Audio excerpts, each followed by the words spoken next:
Ya. Nah setelah itu pas sudah mau ke ruang operasi, Z baru buka pintu kan. Assalamualaikum, hai guys, welcome to Parapen. Oke, video rasanya melahirkan sesar pas musim corona part pertama kan udah rilis tuh kemarin. Kalian juga pasti udah nonton kan. Nah sekarang Farah mau lanjutin cerita part 2-nya. Gitu. Tapi sebelum itu jangan lupa untuk klik tombol subscribe dan juga nyalain lonceng notifikasinya. Jadi biar kalau misalnya Farah buat video baru kalian bisa langsung. Oke? Jangan lupa.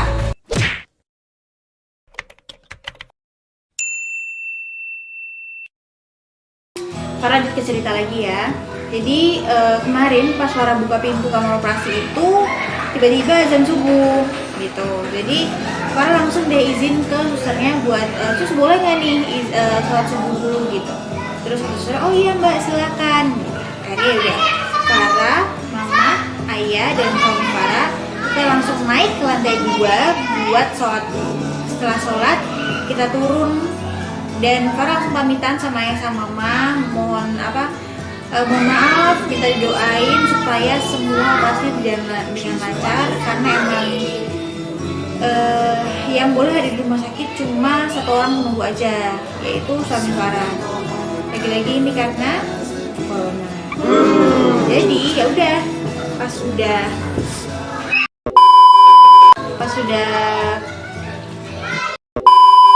setelah pamitan, Farah langsung masuk ke ruang operasi lagi sama suami Farah.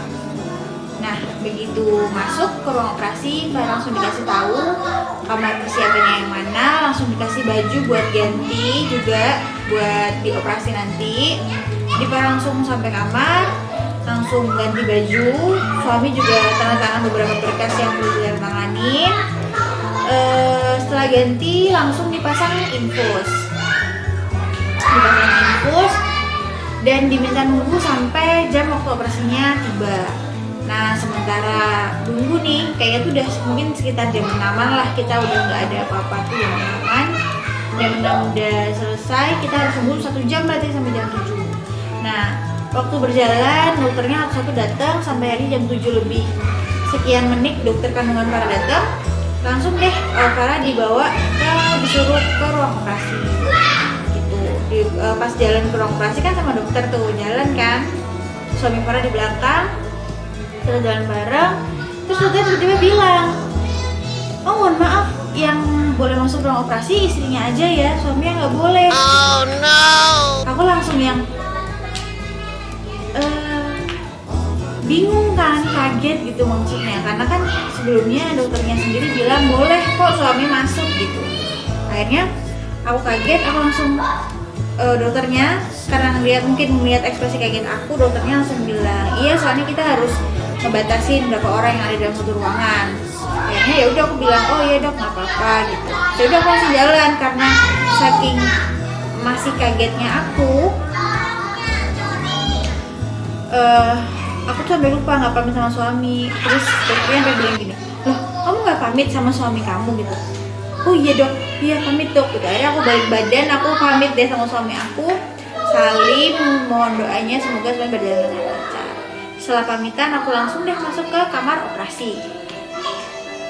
Begitu sampai di kamar operasi, aku langsung disuruh baring ya, gitu kan. Akhirnya ada aku baring di kamar operasi, di ranjangnya itu. Terus setelah itu semua suster dan dokternya udah pakai baju buat operasi semuanya. Aku juga dipersiapkan. Saat aku suruh duduk dulu ya di anestesi dulu, dibius dulu gitu. Oh iya gitu. Ini nih part ini itu sebelum melahirkan aku udah baca kalau katanya tuh bakal sakit banget pas di bius. Karena kan disuntiknya kan di tulang belakang ya. Jadi aku udah mempersiapkan diri. Aku oke duduk ya gitu kan, susternya duduk. Agak nunduk, oke agak nunduk aku kan.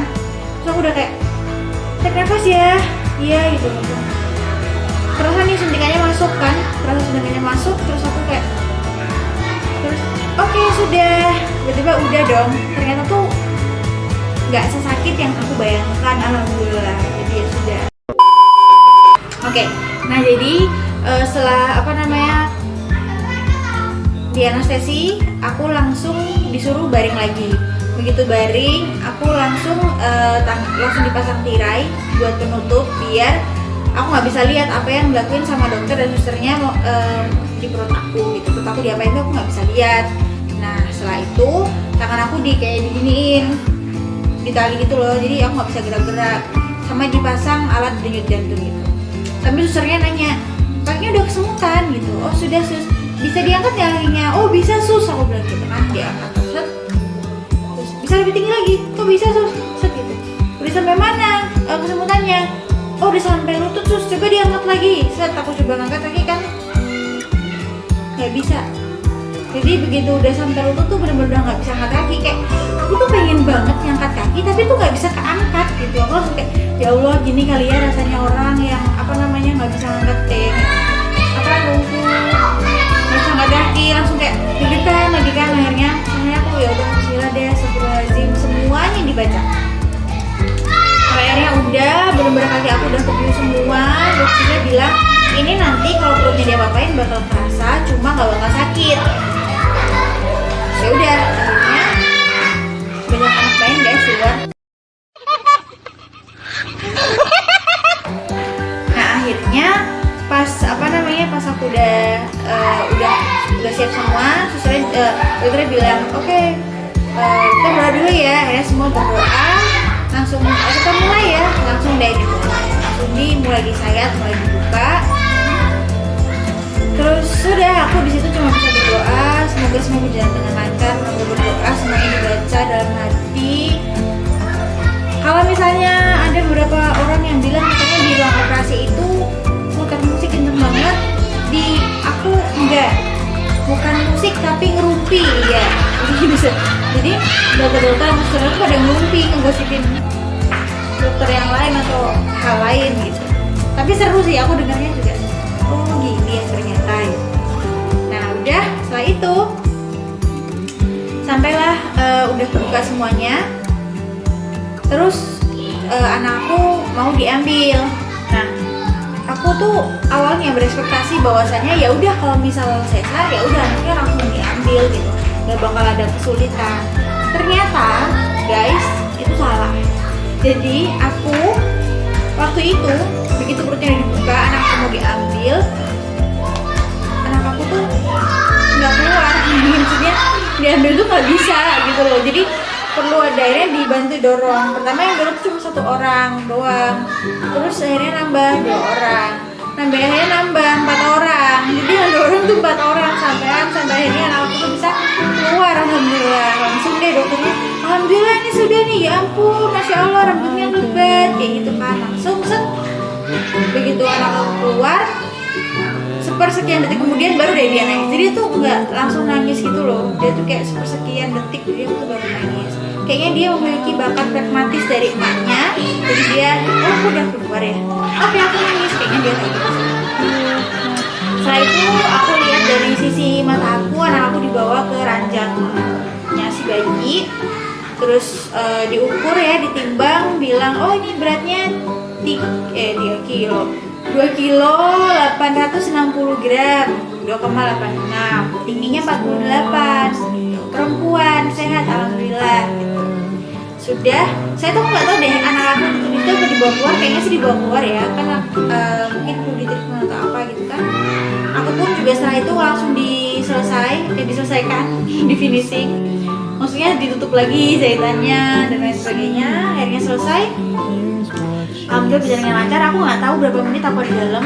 Aku sih ngerasanya lama ya, cuma kalau pas waktu aku keluar tuh aku sempet lihat berarti aku bentar banget dong di dalam gitu. Ternyata kayaknya sih bentar doang, mungkin nggak sampai setengah jam atau mungkin setengah jaman, yang jelas nggak sampai 1 jam.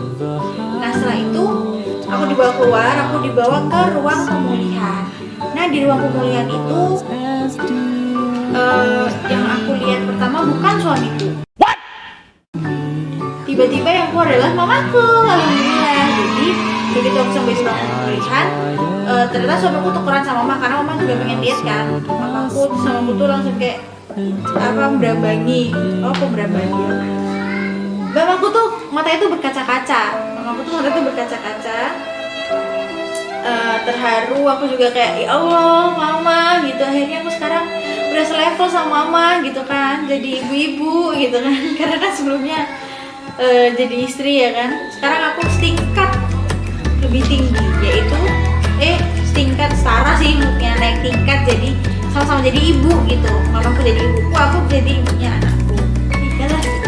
Nah, udah mamaku tuh sempat terharu, terus kayak nangis-nangis Bombay. Aku juga nangis sih. Yaudah, akhirnya aku cerita gimana pengalaman di dalam. Itu aku gak tahu kenapa rasanya tuh kayak lemes gitu loh.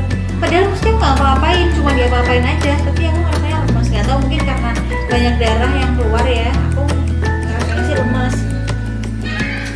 Setelah itu beberapa menit kemudian mamaku akhirnya keluar lagi, terus pulang karena harus ngurusin adik-adikku yang lain. Terus suamiku masuk. Begitu suamiku masuk, anak aku juga dibawa ke aku. Jadi anak aku di IMD-in. Nah, biasanya kan di IMD itu anaknya disuruh nyari puting. Cuma di kasus ini anak aku masih kecil banget, kecil gitu. Jadi anak aku ditidurin di dada aku, terus aku kayak ngelus-ngelus dia gitu. Rasanya tuh kayak, ya Allah, ini ya makhluk yang sebelumnya ada di dalam perut aku, yang biasanya tuh nendang-nendang, gerak-gerak dalam perut aku, sekarang ada bentuk realnya gitu, maksudnya ada bentuk yang bisa dipegang, gak bulat doang kayak perut aku sebelumnya kayak balon. Ini beneran manusia gitu maksudnya.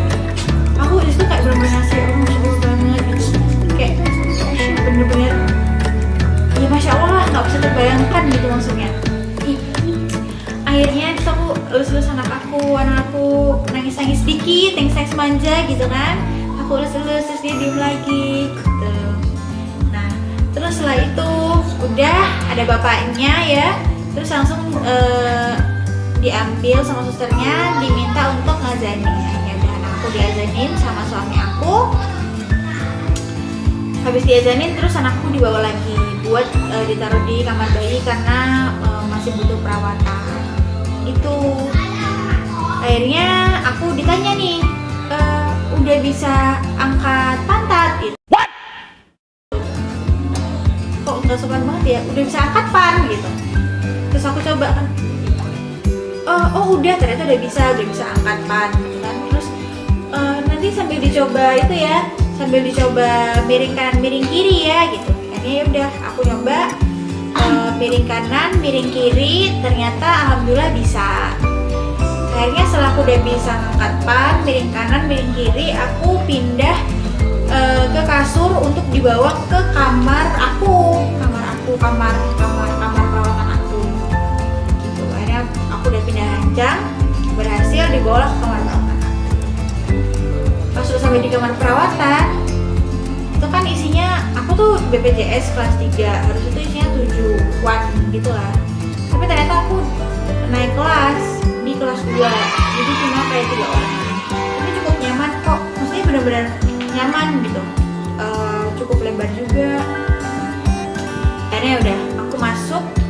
Terus begitu aku masuk, aku langsung istirahat, cerita-cerita sama suamiku karena lagi tidak ada orang lain selain aku dan suamiku. Karena corona, ini benar berdua banget, benar nggak ada orang lain, jadi ya udah cuma berdua aja sama suamiku. Kita cerita-cerita, aku masih lemes, dia suruh aku istirahat, romantis ya guys. Ya alhamdulillah. Suami tuh mendadak kayak lebih baik beberapa tingkat